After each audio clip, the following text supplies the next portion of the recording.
Hi, welcome to another edition of Home Cooking. I'm your host, Nick Knowles. Today we're going to be cooking a New York Style Cheesecake. Should be good and fun. You enjoy. Well, as we get started, let me tell you everything we're going to need to cook this cheesecake. You're going to need a stand mixer with the paddle attachments, a large pot for boiling water, a large pan for your water bath, one stovetop, one oven mitts, a large mixing bowl, optional separate containers for ingredients, set of dry measuring cups, one sink with hot water, soap, set of liquid measuring cups, set of measuring spoons, 1 tablespoon, 1 teaspoon, 2 rubber spatulas, 3 18 by 18 square inch sheets of aluminum foil, 1 butter knife, 1 9-inch spring form pan, 1 sharp unserrated knife. For the crust, we'll be using 2 1/4 cups of graham cracker crumbs, about 20 crackers, 2 tablespoons of sugar, 5 tablespoons of melted butter, 1/4 teaspoon of cinnamon. For the filling, all ingredients should be at room temperature for the filling as well. 4 8-ounce packages of Philadelphia cream cheese, 4 large eggs, 1 1/3 cup of sugar, 1 tablespoon of vanilla flavoring, 2/3 cup of heavy whipping cream, 2/3 cup of sour cream, and a pinch of salt. First, you may need to open your oven and adjust your oven rack accordingly depending on the size of your pan. After you do that, close your oven back and adjust your oven to 350 degrees to preheat it for the cooking. And you're going to start your water boiling for the water bath. And then after that, you're going to want to remove any jewelry you have on and wash your hands with warm water. Be sure to thoroughly wash your hands around the wrist and focus on the cheek.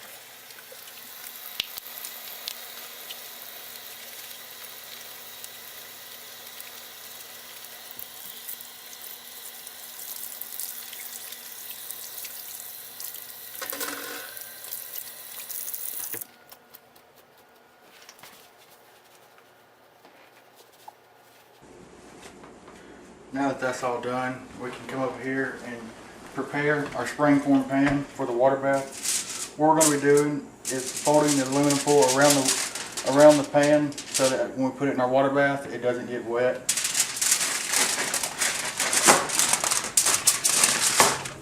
You just want to bring it all the way up around, like so.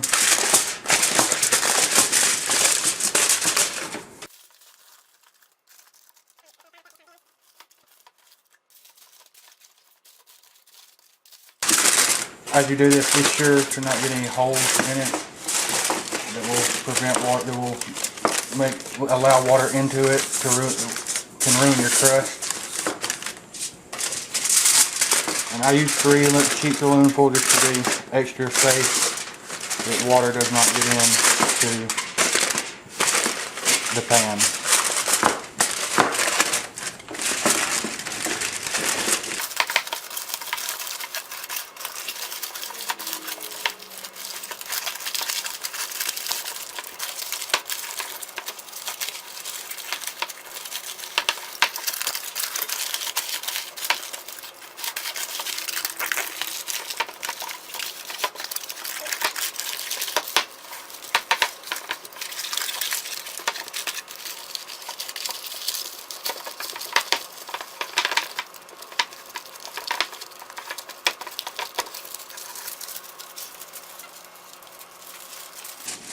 That should be good.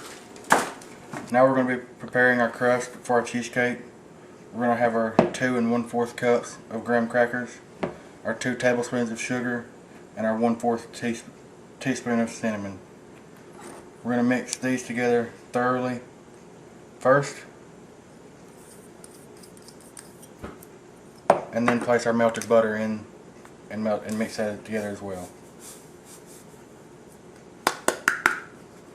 It's best to mix this together with your clean hands.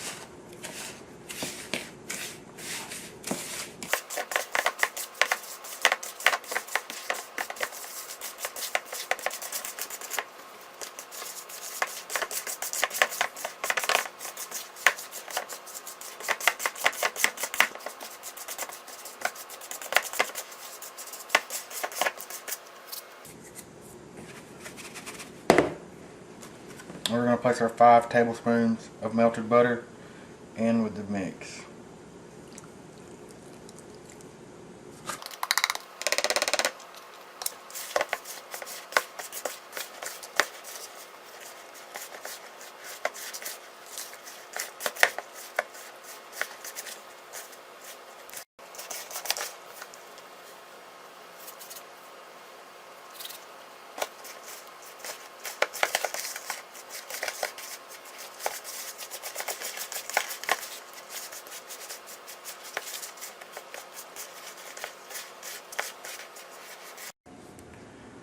Now that our crust is mixed together, we're going to prepare a springform pan by lightly spraying it with non-stick spray.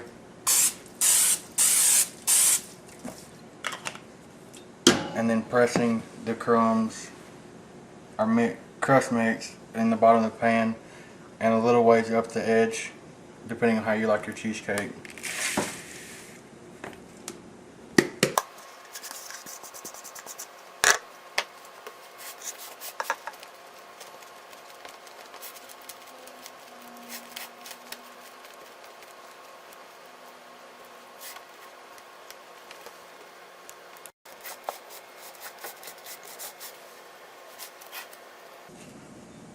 Alright, once you get your crust in your springform pan the way you like it, you can open the oven.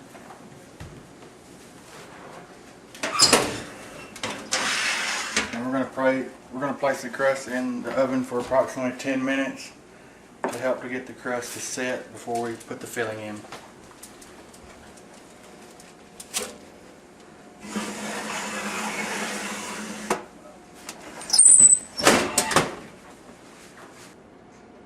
Now that our crust is cooked for 10 minutes, we're going to take it out of the oven and let it cool while we mix our filling.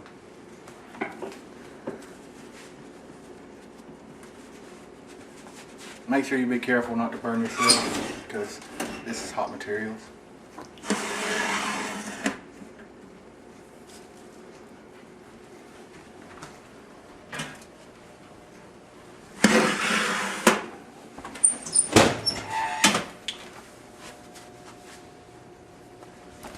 Now that our crust is out, we're going to lower our temperature to 325 degrees for our filling when we put it in. Now we're going to start making our filling. Now that we got our cream cheese cut into chunks, we're going to go ahead and place all 4 packs into the stand mixer and mix for approximately 4 minutes.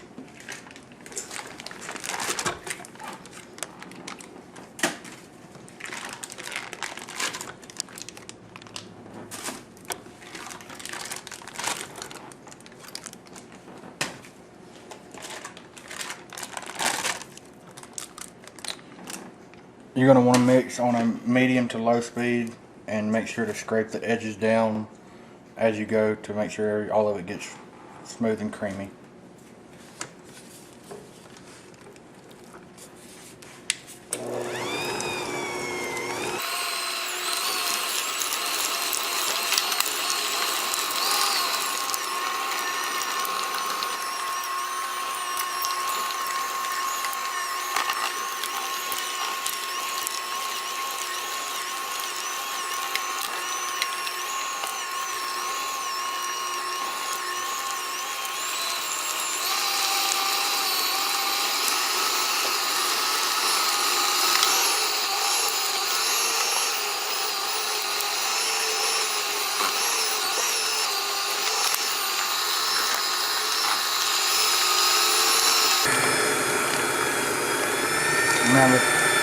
Now that that's beat for just a second, I'm going to raise it up and make sure we get all of this out of there.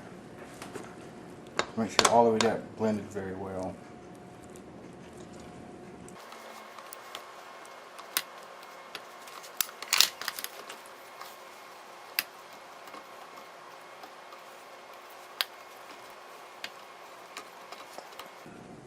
once you get it mixed for approximately 4 minutes, it should be really smooth and creamy.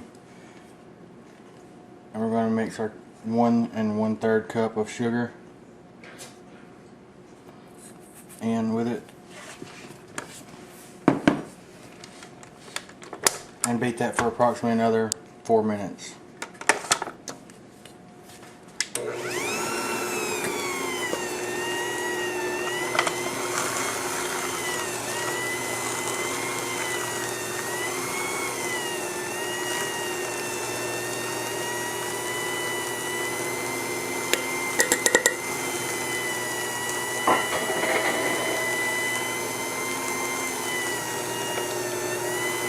Be sure to scrape this in to get all the sugar well incorporated into the mix.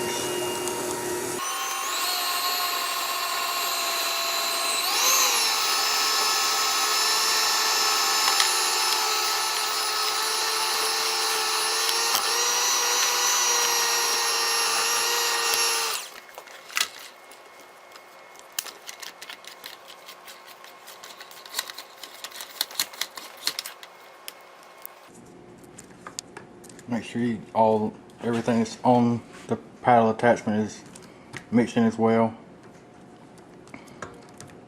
Everything's very good and mixed up.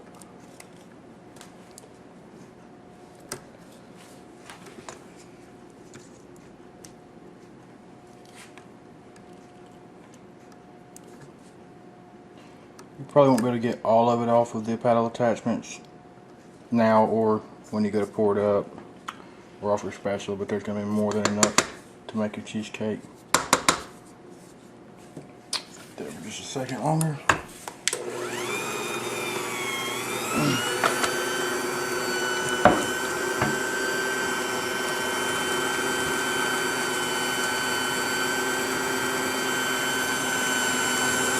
Remember to be on a medium to low speed when you do this throughout the entire process. Now we're going to mix in just our pinch of salt, blending for about a minute between each addition every time we add something from now on.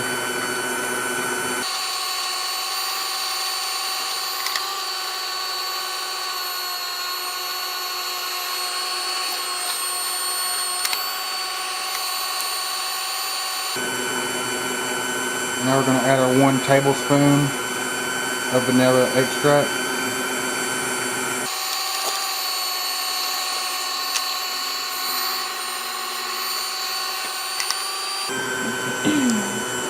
Be sure to make sure it's well incorporated before you continue to mix anything else in.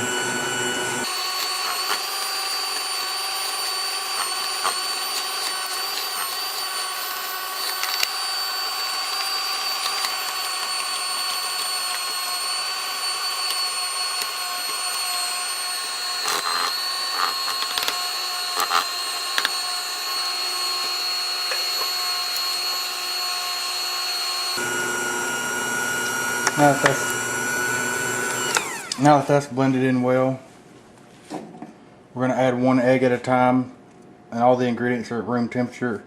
We're going to blend it for about 1 minute between adding each egg, making sure they're well incorporated, and make sure all the ingredients are mixed in very well.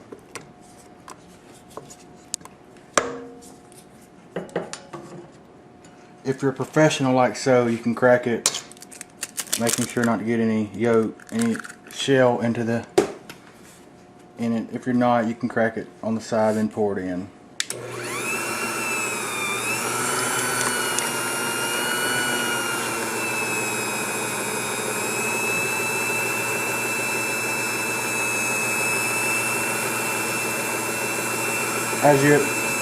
As you add in more and more eggs, the color will start to turn yellow, which could be more of a color of the cheesecake. Make sure that you get it well incorporated.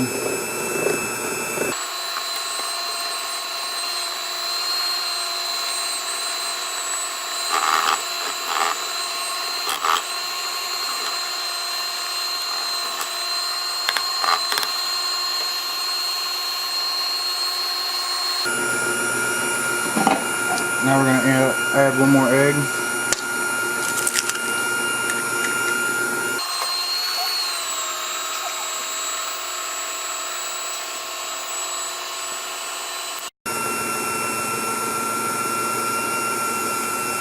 It's starting to get thinner.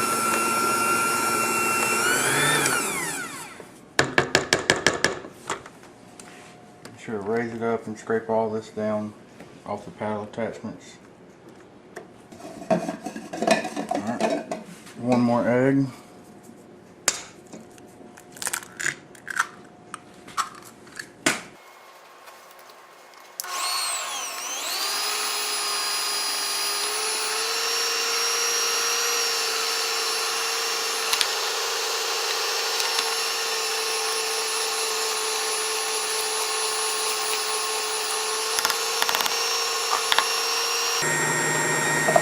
And add the last egg now.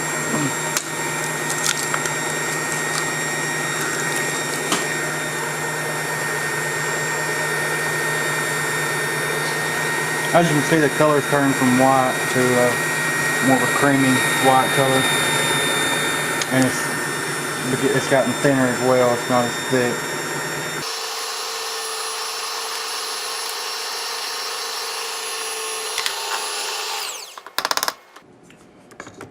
Now that we have our eggs incorporated very well,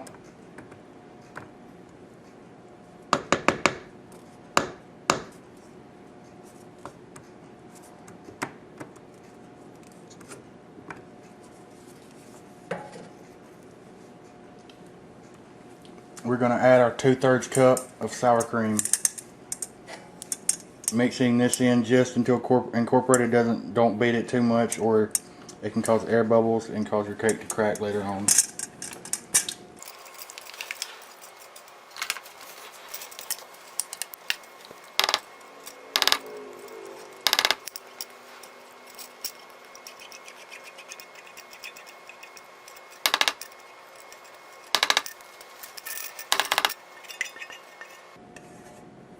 Once you have all the sour cream that you can get out of your container, mix it for about another minute, or just until it's blended in nicely.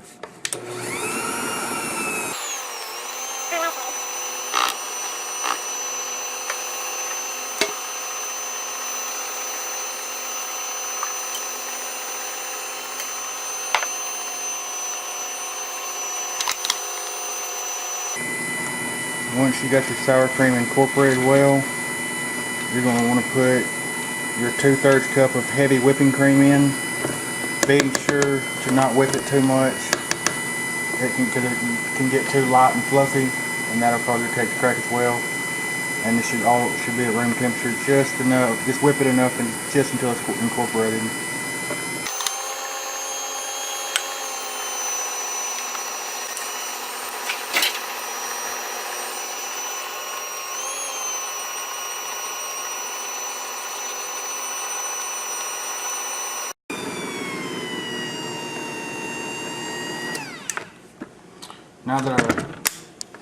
Now that our filling is mixed in really well, not over blended, we're going to pour the filling into our cake pan and then smooth it out with a rubber spatula.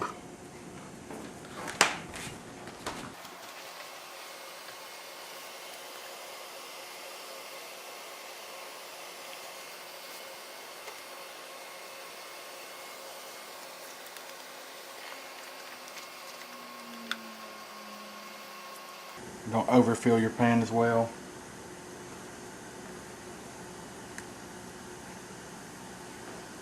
Once you have that in there,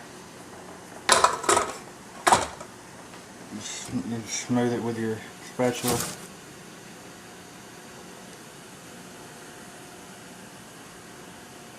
It's going to be pretty thin as well, so it shouldn't be too hard. It's not thick as you would think it would be.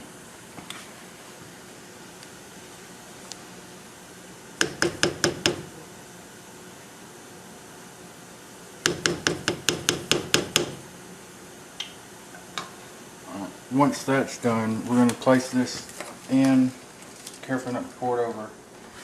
We're going to place that into our roasting pan.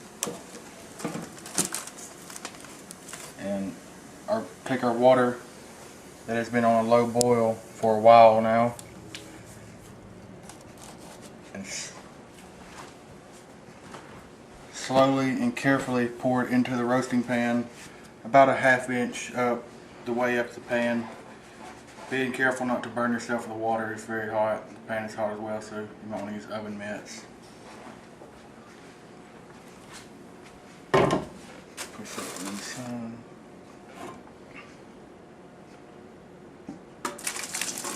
And you don't want this to splash as well to get your cake.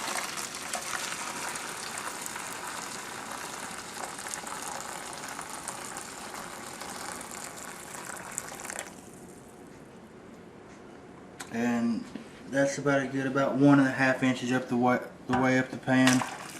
Should be fine. And what this water bath does is keep the cake from splitting down after it's cooked. Most of the time the splitting occurs when it starts to cool. This will keep the crust moist and the cake moist as well. Now we have our water bath prepared with the cake inside of it with the water about 1/2 inch up.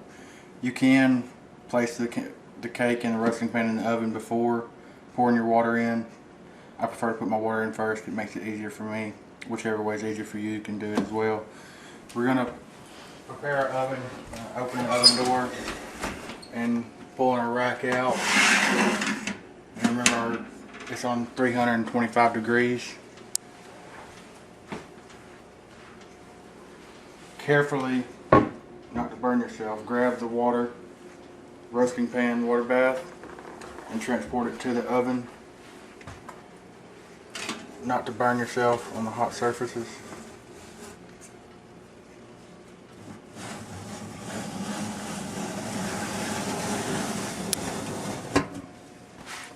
And we're going to bake that.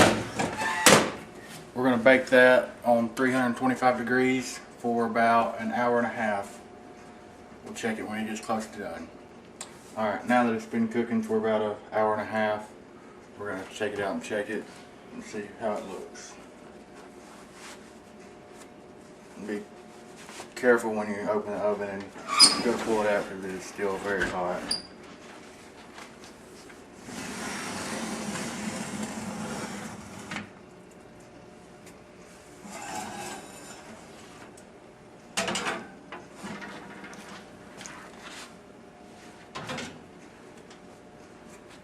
As you can see, it's golden brown on top, and it seems to be done to me. The best way to tell it's done is to not stick a toothpick in it or anything like that, but just gently shake your pan, and if the center of it still jiggles and the outside is set, then it's done. It's cooking as it cools. So what we're going to do now is we're going to place it back in the oven.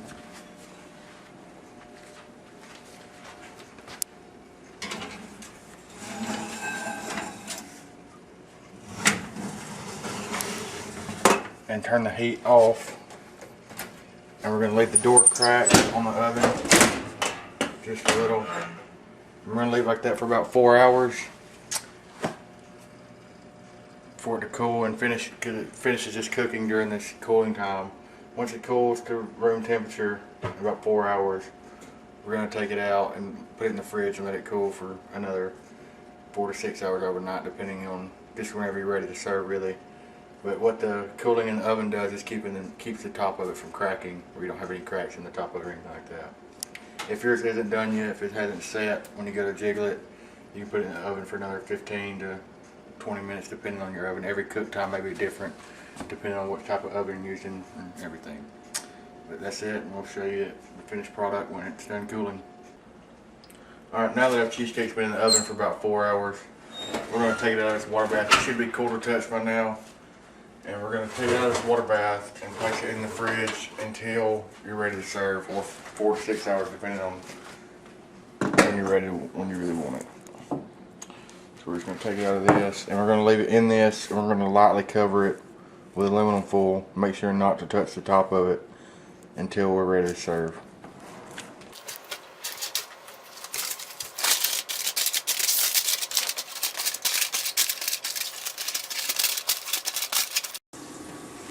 Alright, we're going to put it in the refrigerator now for 4 to 6 hours until you're ready to serve, and we'll see how it looks when it comes out.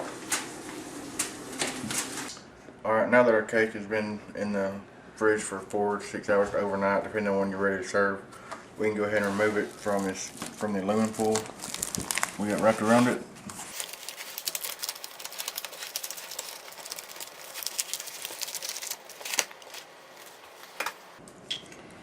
And if you think that yours is stuck, you may want to get a butter knife to run around the rim to make sure it doesn't stick and come apart when you go to take the ring off. What you're going to want to do is undo this latch right here, and then slowly you may have to pull the cake out upwards like so.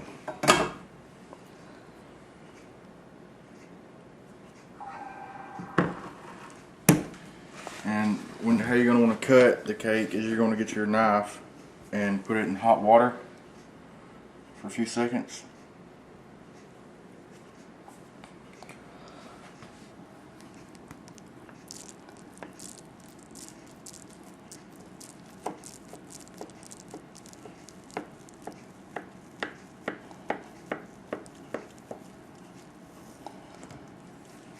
And wipe the knife between each one. And if you enjoyed this video, be sure to hit the like button below. If you have any questions or comments, please leave them below, and I'll be happy to answer, and let me know how yours turned out. Thank you.